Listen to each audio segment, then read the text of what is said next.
আল্লাহ মালাকুল মাউত কে বলবেন, মালাকুল মাউত কি অবস্থা? বলবে সব শেষ। মাইয়াপ্পা, কে বাকি?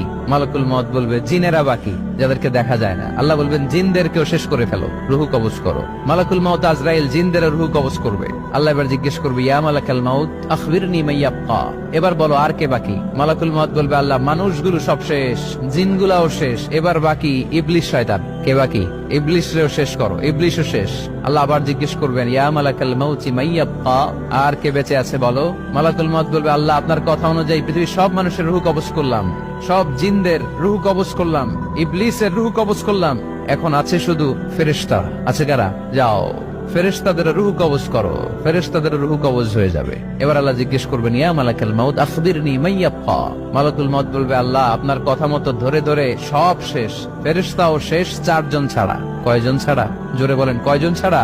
ইসরাফিল, জিব্রাইল, মিকাইল, আজরাইল। আল্লাহ এই 4 জন আমরা বাকি। আল্লাহ বলবে, যাও ইযহাব ইনতালিক ইলা জিবরিল ওয়াকবাদ রূহা, জিব্রাইলের রুহু কবজ করো। ইযহাব ইলা ইসরাফিল ওয়াকবাদ রূহা, ইসরাফিলের রুহু কবজ করো। ইযহাব ইলা মিকাইল ওয়াকবাদ রূহা, রুহু কবজ করো। ওই 3 ফেরেশতাও শেষ। এবার আল্লাহ তাআলা জিজ্ঞেস করবেন, ইয়া মালাকাল মাউত আখবিরনি মাইয়াপ্পা, হে মালাকুল মাউত আর কে বাকি আছে বলো? মালাকুল মাউত বলবে, আল্লাহ আপনার কথা মতো মানুষগুলো শেষ, জিনগুলো শেষ, ইবলিস শেষ, আমার বাকি 3 ভাই ইসরাফিল, মিকাইল, জিব্রাইলও শেষ, শুধু আমি, শুধু আমি। আল্লাহ বলবেন, কেউ নাই? মালাকুল মাউত বলবে, না আল্লাহ কেউ নাই। এবার আল্লাহ তাআলা বলবেন, মালাকুল মাউত তুমি তো সবাই রে মারছো, এবার তুমি মরো, এবার তুমি মরো, তুমি মরো। শোনার সাথে সাথে মালাকুল মাউতের কাঁপুনি ছুটে যাবে, খিচুনি এসে যাবে ভয়ে। আল্লাহ বলবেন, কাঁপুনি দিয়ে তো লাভ নাই, কারণ কুল্লু নাফসিন যায়িকাতুল।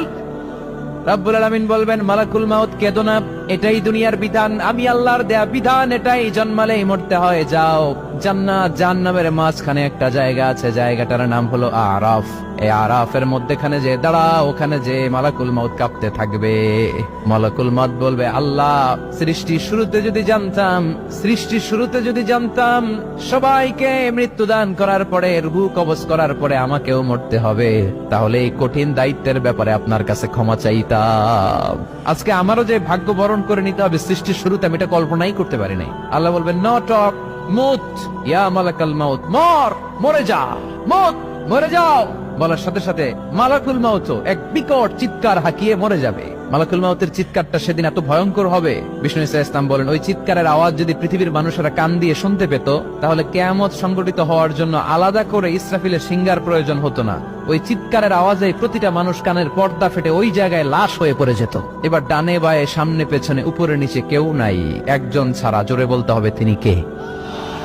আল্লাহ তখন পৃথিবীকে একটা ডাক দিবেন, বলবেন, ইয়া দুনিয়া আইনা আনহারুকি, এই পৃথিবী তোর নদীগুলো কোথায়? ইয়া দুনিয়া আইনা আশজারুকি, এই পৃথিবী তোর গাছগুলো কোথায়? বটতলা।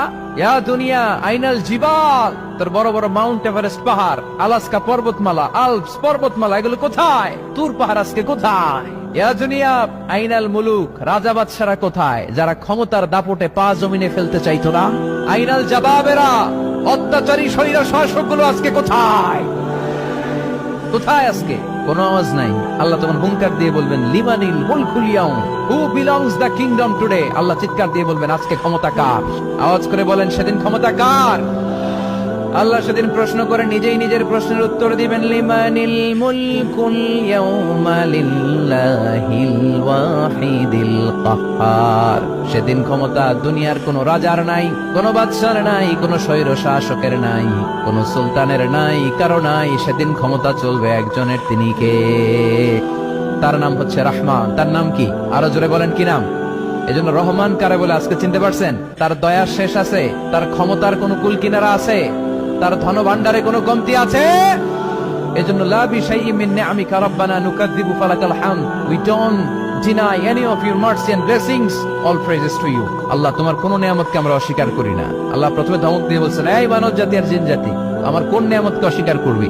আমরা বলি কোনটাই অস্বীকার করি না। সকল প্রশংসার মালিক একজন, তিনি কে?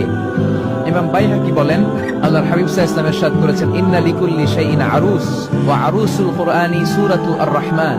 আলেম ওলামারা বলেন তো আরুস মানে কি? মাশাআল্লাহ, নববধূ। আরুস মানি নতুন বউ, আরুস মানি নতুন বউ, নববধূ। আল্লাহর হাবিব বললেন, লিকুল্লি শাইইন আরুস, সবার একটা করে নববধূ হয়। আর কোরআনের নববধূর নাম সূরা আর-রাহমান। ইন্না লিকুল্লি শাইইন আরুস ওয়া আরুসুল কুরআনি সূরাতু আর রহমান। দুনিয়ার প্রত্যেকের জন্য আল্লাহ একজন করে নববধূ দান করেছেন। আল্লাহর কোরআনেরও একটা নববধূ আছে, এই কোরআনের নববধূর নাম সূরা আর রহমান। কোরআনের নববধূ, কোরআনের নতুন বউ, কোরআনের নতুন বউ।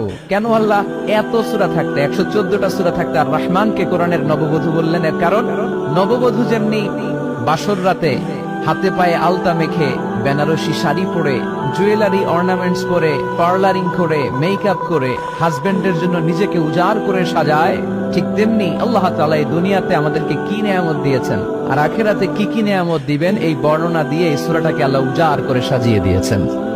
এজন্য এই সূরার নাম হচ্ছে আরুস আল কোরআন। কোরআনের নববধূ, সবকিছুর নববধূ আছে।